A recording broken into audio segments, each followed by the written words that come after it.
Class, today we are going to study about crystal system. Previously हमने पढ़ा था crystal system क्या होता है और आपने पढ़ा था स्पेस लैटिस के बारे में स्टडी किया था. स्पेस लैटिस आपके पास पूरा क्रिस्टल सिस्टम का 3 डायमेंशनल स्ट्रक्चर होता है और यूनिट सेल उसका छोटा सा पार्ट होता है. क्योंकि पूरे क्रिस्टल सिस्टम को पढ़ना डिफिकल्ट है, हम उसका एक यूनिट सेल को स्टडी करते हैं और उससे हम आगे पूरी इन्फॉर्मेशन पूरे लैटिस के बारे में पढ़ लेते हैं. तो यही सिस्टम की स्टडी को हम आगे कंटिन्यू करेंगे. हम आज पढ़ेंगे क्रिस्टल सिस्टम. क्रिस्टल सिस्टम आपके पास क्या है कि एक यूनिट सेल को अगर हम पकड़ के स्टडी करना चाहें तो उसके अंदर आपके पास 3 लेंस होती हैं a b c along x y and z axis. आपके पास 3 इंटरफेशियल एंगल्स होते हैं. Interfacial means the angles between 2 axis. अगर आपके पास एक्स एक्सिस है और वाई एक्सिस है, इन 2 एक्सिस के दरमियान जो एंगल बनेगा उसको हम इंटरफेशियल एंगल्स कहते हैं.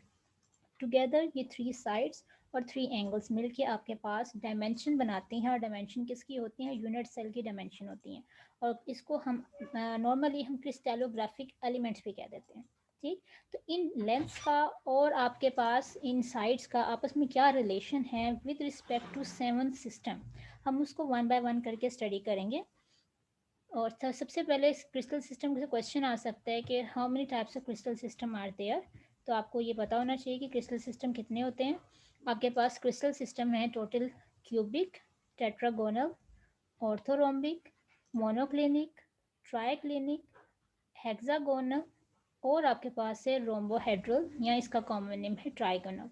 ये 7 क्रिस्टल सिस्टम हैं. इस टेबल को इजी तरीके से याद करने के लिए आप क्या करोगे, एक वर्ड याद करना है हमने, सी टॉम देयर. इस एब्रीवेशन को याद कर लें तो आपका क्रिस्टल सिस्टम बड़े इजीली तरीके से बन जाएगा. तो आपने एब्रीवेशन के लिए सी टॉम देयर एक वर्ड याद कर लेना है. इससे आगे हम पूरे क्रिस्टल सिस्टम बनाएंगे. वो कैसे बनेगा? सी से आपके पास क्या होता है? क्यूबिक, टी से टेट्रागोनल, ओ से ऑर्थोरोम्बिक, एम से मोनोक्लिनिक, टी से ट्राइक्लिनिक, एच से हेक्सागोनल, आर से रोम्बोहेड्रल. या काफ़ी जगह पे आपके पास इसका वर्ड जो यूज़ किया जाता है वो ट्राइगोनल किया जाता है. अब हम इसके यूनिट सेल के एक्सिस करेंगे और इनके एक्सिस मीन उसकी लेंस और यूनिट सेल के एंगल्स के साथ इनका रिलेशन निकाल लेंगे. क्योंकि एमसीक्यूज में इसमें से क्वेश्चन आ जाते हैं कि कौन से सिस्टम का स्ट्रक्चर किस तरह का होता है. या शॉर्ट क्वेश्चन पूछ लें आपसे कि what do you mean by cubic system, तो आप उसमें उसके एक्सिस बताएंगे, उसका एंगल बताएंगे, उसकी एग्जाम्पल्स बताएंगे. तो इसको लेट्स स्टार्ट. सबसे पहले आप इस टेबल को एक रफ साइड पे बनाने के लिए फ़ौरन से एट इंस्टेंट जल्दी से आपने ये एब्रीवेशन को यूज़ किया. आपने उसके वर्ड्स लिखे कि असल में सिस्टम का नाम क्या है. आपने सारी लेंथ्स को ए बी सी पहले सबको बराबर करते हुए लिख दिया कि सब में यही 3 लेंथ बार बार यूज़ होनी है. मे भी ये लेंथ बराबर हो सकता है ना बराबर हो, या सारे ही बराबर ना हो, कुछ भी पॉसिबिलिटी है. तो नेक्स्ट आप क्या करोगे, सबसे पहले इसको आपने क्या करना है कि आपने जब ये नाम सब लिख दिए, आपने सब को बराबर करके रख दिया, तो सबसे पहला सिस्टम और आखिरी सिस्टम को छोड़ देना. क्योंकि इस दोनों सिस्टम में क्यूबिक और रोम्बोहेड्रल में आपके पास सारी लेंथ्स बराबर होती हैं. यानी a is equal to b, b is equal to c. जो लेंथ ए की वही बी की वही सी की. ठीक, उसके छोड़ के आपने सेकंड, ऊपर से सेकंड और नीचे से सेकंड लास्ट, इसकी जो थर्ड साइड है उसको नॉट इक्वल कर देना है. इसका मतलब ये है कि उसकी कोई 2 साइड बराबर होंगी, तीसरी बराबर नहीं है. हो सकता है ए की वैल्यू भी 5 हो, बी की लेंथ भी 5 हो, सी 6 आ जाए. तो आपने क्या करना है, जो आपके पास ऊपर से सेकंड है और जो बॉटम से सेकंड है उनमें से लास्ट वाली टर्म को नॉट इक्वल कर देना है. उसके बाद आपने क्या करना है, आपके पास नेक्स्ट थर्ड ऊपर से और थर्ड नीचे से, इसको नॉट इक्वल कर देना सबको. ठीक, तो बहुत ईजीस्ट वे, सबसे पहले वाले को इक्वल, सबसे लास्ट वाले को इक्वल. सेकंड में ऊपर से सेकंड और लास्ट से सेकंड लास्ट, इनको आपने क्या करना है, लास्ट टर्म को नॉट इक्वल. फिर आपने तीनों टर्म को, थर्ड वन को और नीचे से थर्ड लास्ट को, तीनों को क्या कर देना, नॉट इक्वल. उसके बाद आपके पास क्या होगा, बीच में एक टर्म बचेगी, उसको आपने टोटली नॉट इक्वल कर देना है. दैट मीन्स आपके पास मोनोक्लिनिक ऐसा सिस्टम है, ऑर्थोरोम्बिक और ट्राइक्लिनिक, ये तीनों मिलके ऐसा सिस्टम बनाते हैं जिसमें तीनों लेंथ्स कभी भी बराबर नहीं होती हैं. सिर्फ क्यूबिक और रोम्बोहाइड्रल में बराबर होती हैं. क्लियर. अब हम आते हैं इनके एंगल्स की तरफ. एंगल्स के लिए याद रखना है कि जब हम एंगल्स को बना रहे होंगे, अगर हमने स्टार्ट में यही पैटर्न रखा हुआ है, इसी टेबल के अंदर हम सब बना रहे हैं, तो फ़ौरन से याद रखना जो पहले 3 आपके पास होंगे उनमें तीनों एंगल्स बराबर होते हैं. ठीक, तीनों एंगल्स बराबर का मतलब ये है अल्फा बीटा गैमा. अल्फा किन के दरमियान होता है? अल्फा होता है बी और सी लेंथ के दरमियान। बीटा किसके साथ होता है? ए और सी लेंथ के दरमियान। गैमा होता है बिटवीन ए एंड बी। तो ये तीनों एंगल्स होंगे it is equal to 90। Equal 90 का मतलब तीनों के तीनों 90 के ऊपर। ए बी गैमा ये तीनों के तीनों 90 पे हैं और ऑर्थोरॉम्बिक के भी 90 पे। यानी पहले तीन हमने पूरे कर लिए। उसके बाद नेक्स्ट आता है आपके पास, सबसे पहले तो आप ट्राइक्लिनिक को पकड़ के नॉट इक्वल कर दो कि ट्राइक्लिनिक ऐसा स्ट्रक्चर है सबसे पूरे क्रिस्टल सिस्टम में सबसे नॉन अनसिमेट्रिकल स्ट्रक्चर। अनसिमेट्रिक का मतलब होता है जिसमें कोई बराबरी है ही नहीं, लेंथ भी बराबर नहीं होती, एंगल भी बराबर नहीं होती। और ये क्वेश्चन एमसीक्यू में आ सकता है कि क्रिस्टल सिस्टम में कौन सा ऐसा सिस्टम है जो अनसिमेट्रिक है। ठीक, तो आपने हमेशा याद रखना है triclinic is totally unsymmetric structure. उसमें लेंथ भी बराबर नहीं होती और आपके पास एंगल्स भी बराबर नहीं होते।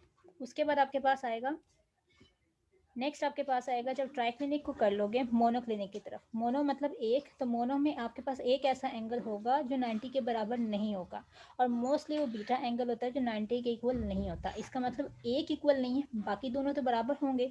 मोनोक्लिनिक नाम से जहन में रखो कि मोनो मीन्स एक, तो मोनोक्लिनिक में कोई एक एंगल है जो 90 के बराबर नहीं है और मोस्टली वो बीटा एंगल होता है which is between a and c. ठीक, उसमें आपके पास जो एंगल होगा it is not equal to 90। उसके बाद आपके पास स्ट्रक्चर आता है लास्ट वाले, हेक्सागोनल एंड रोम्बोहेड्रल। हेक्सागोनल और रोम्बोहेड्रल स्ट्रक्चर में अगर आप थोड़ा सा गौर करो तो आपके पास जो रोम्बोहेड्रल स्ट्रक्चर है जिसकी साइड सारी की सारी बराबर थी, ठीक, उसमें रोम्बोहेड्रल में क्या होता है, उसमें कोई एंगल भी 90 के बराबर नहीं होता आपके पास। या आप ये कह सकते हैं alpha beta gamma are not equal to 90। ठीक, तो ये आपके पास कोई भी 90 के बराबर नहीं है, सिर्फ 90 का एंगल एग्जैक्ट नहीं होगा।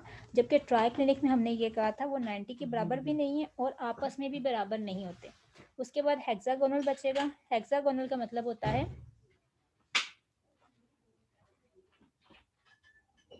हेक्सागोनल का मतलब होता है कि आपके पास ए बी सी जो लेंथ जिसमें सी साइड बराबर नहीं थी, हेक्सागोनल में एक एंगल सिर्फ 120 का होता है, बाकी दोनों 90 के होते हैं।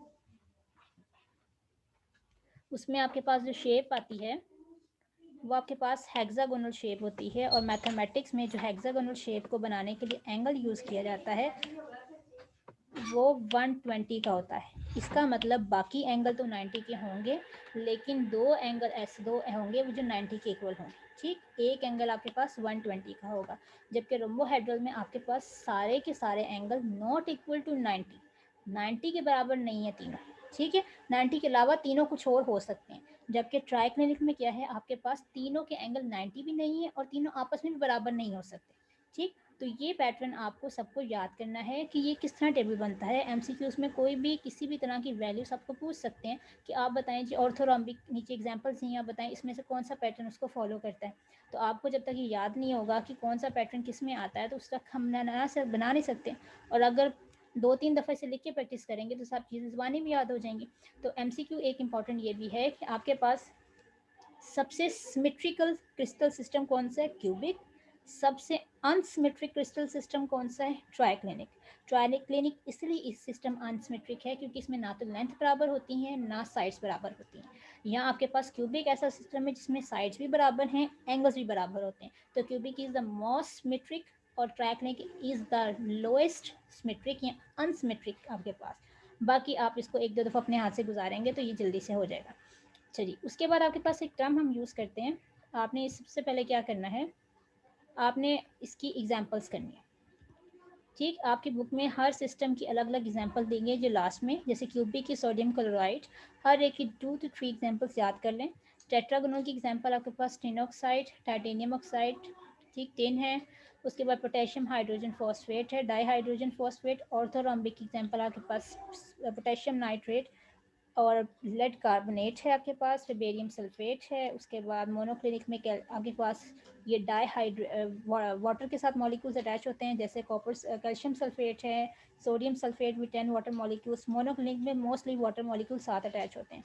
जितने भी क्लिनिक वाले स्ट्रक्चर हैं उनमें वाटर के मॉलिक्यूल साथ अटैच हुए होते हैं। ठीक, उसके बाद ट्राइक्लिनिक स्ट्रक्चर है जिसमें आपके पास कॉपर सल्फेट है विद वाटर 5 मॉलिक्यूल्स। फिर आपके पास पोटेशियम क्रोमेट है विद एंड ब्रोमिक एसिड है। हेक्सागोनल में एग्जांपल आपके पास जो आती है, आपके पास आइस और ग्रेफाइट की दी हुई है और आगे एलिमेंट एटम्स लिए हुए हैं, तो मैग्नीशियम, जिंक और कैडमियम फ्री स्टेट में। रोम्बोहाइड्रल में आपके पास सोडियम नाइट्रेट की एग्जांपल है, बिस्मथ है, एंटीमनी है। ठीक, उसके बाद आपके पास एक चीज़ आती है ब्रेविस लैटिस। ब्रेविस लैटिस क्या होता है? क्रिस्टल सिस्टम आपको उस सिस्टम, उसका जो आपका लैटिस स्ट्रक्चर है, लैटिस मीन जो पूरा एक स्पेस लैटिस है जिसमें सारे एटम्स आपके पास गिवन है, जो आपके पास क्रिस्टलाइन सॉलिड है, उसको हम लैटिस कह रहे हैं। उसके अंदर 7 सिस्टम है जो हम पढ़ चुके हैं। ठीक, वो क्रिस्टल सिस्टम जो होता है वो आपको क्या बताता है? उस लैटिस की shape, cubic, tetragonal, orthorhombic, monoclinic, triclinic, hexagonal, rhombohedral, ये सातों की सातों आपके पास उसकी शेप को डिस्कस कर रही हैं। जबकि जो ब्रेविस लैटिस होता है ये आपको बताता है कि एटम्स अरेंज किस फॉर्म में हुए हैं, एटम्स की पोजीशंस क्या क्या होंगी। तो हमने कल पढ़ा था टाइप्स ऑफ यूनिट सेल में, हमने पढ़ी थी 4 किस्म की टाइप, जिसमें आपने पढ़ी थी एक कौन कौन सी थी आपके पास? एक थी आपके पास सिंपल, जिसे हम प्रिमिटिव भी कहते हैं। एक आपने पढ़ी थी body centred, body centre mean क्या होता है? आपके पास बॉडी के दरमियान में मौजूद होता है। एक हमने पढ़ा था फेस सेंटर, जो भी आपके पास स्ट्रक्चर होगा क्रिस्टल का उसके हर एक के दरमियान फेस के सेंटर में मौजूद होगा। उसके बाद एक आपके पास टर्म थी एंड फेस सेंटर, यानी सिर्फ टॉप और बॉटम में एटम मौजूद हो। टॉप और बॉटम का मतलब, ये जो सारी अरेंजमेंट इसका ये मतलब है कि आपके पास जो भी पार्टिकल्स है वो कॉर्नर्स पे तो मौजूद होगा, ठीक है, कॉर्नर पे तो मौजूद है, लेकिन उसके अलावा इसकी क्या ओरिएंटेशन है उसको हम फिर बॉडी सेंटर कह देंगे, या फेस सेंटर्ड, या एंड फेस सेंटर्ड। तो एजिस के अलावा अगर सिर्फ एजिस पे मौजूद है, कॉर्नर्स पे है, तो सिंपल। अगर सेंटर ऑफ द बॉडी, पूरे मॉलिक्यूल के दरमियान में एक मॉलिक्यूल अलग से नजर आ रहा है, बॉडी सेंटर। फेस सेंटर का मतलब है जो भी फेस आपके उसकी शेप का आ रहा है सामने, उसमें हर एक के दरमियान एक एटम होगा। एंड सेंटर का मतलब है जो भी आपके पास क्रिस्टल सिस्टम है उसकी टॉप और बॉटम फेस पे एक एक एटम पड़ा हुआ मिलेगा, ये पूरा का पूरा एटम होता है। ठीक, तो हमने इसी को लेके चलेंगे। आपके पास क्या है? अब आपके पास टोटल ब्रेवियस लैटिस जो है, टोटल जिसमें क्रिस्टल लैटिस सिस्टम 7 है, तो ब्रेवियस लैटिस उसका डबल होता है। ठीक, ब्रेविस लेटिस आपके पास 14 है, 14 ब्रेविस लेटिस हैं। ठीक, जिसमें आपके पास सबसे पहले आपने एक नंबर याद कर लेना है क्योंकि ये कंफ्यूज कर जाता है अक्सर। 3 2 4 2, बाकी सब में 1 1। 3 मतलब आपके पास उसमें 3 ब्रेविस लेटिस, यानी कि टाइप्स के होंगे कौन कौन से? Simple, body centred, face centred. यानी क्यूबिक को हम 3 तरह से बना सकते हैं। आपके पास क्यूबिक की 3 तरह से ओरिएंटेशन पॉसिबल है, एजिस पे, बॉडी सेंटर पे और फेस सेंटर पे। फिर आपके पास टेट्रागोनल है, उसके आपके पास ब्रेविस लेटिस हैं 2। वो कौन कौन से हैं? सिंपल और बॉडी सेंटर्ड। ऑर्थोरोम्बिक सबसे ज़्यादा जिसके अंदर ब्रेविस लेटिस होते हैं, वो चारों के चारों वो सिर्फ ऑर्थोरोम्बिक ऐसा है। ठीक, उसके बाद है मोनोक्लिनिक। मोनोक्लिनिक मतलब कि उसमें 2 ब्रेविस लेटिस हैं, सिंपल और एंड सेंटर्ड। आप देख रहे हैं कि सिंपल जो एस मैंने लिखा हुआ it is use for simple, ये सब में मौजूद है। ठीक, ट्राइक्लिनिक में कितने होते हैं? 1। हेक्सागोनल में कितने होते हैं? 1। रोम्बोहेड्रल में 1। यानी इनकी ओरिएंटेशन जो आपके पास पॉसिबल है एटम्स की, वो हमेशा एक तरह की होगी। जबकि मोनोक्लिनिक की 2 तरह से पॉसिबल हो सकती है, हो सकता है उसके एटम टॉप और बॉटम पे अरेंज होकर मिले आपको, या सिर्फ सिंपल हो। ऑर्थोरोम्बिक में चारों की चारों पॉसिबिलिटीज़ हैं, और अगर हम इस नंबर को प्लस करें तो हमारे पास ये टोटल तादाद जो अमाउंट आती है इट इज़ 14। तो इसका मतलब क्रिस्टल सिस्टम 7 है, ब्रेविस लैटिस जो है वो 14 है। ठीक, तो ब्रेविस लैटिस बेसिकली क्या है? Detailed study of internal structure of crystals and said that the points or particles may be present not only at the corners of the unit cell but at the center of face within the body of the unit cell। ठीक, यानी आपके पास Brevis lattice उसकी पूरे internal structure को बताता है crystal के, कि अगर हमें इसके बारे में नहीं पता हो जाएगा, हाउ कैन वी जस्टिफाई कि एटम्स जो हैं वो किस तरह से अरेंजमेंट हो रही है उनकी। हम तो खाली शेप बता के तो नहीं उसको जस्टिफाई कर सकते हैं, तो उसके लिए ब्रेविस लैटिस ज़रूरी होते हैं। ठीक, तो 7 क्रिस्टलोग्राफिक सिस्टम जो है, जिसे क्रिस्टल सिस्टम बोलते हैं, उसको क्रिस्टलोग्राफिक सिस्टम भी कहते हैं।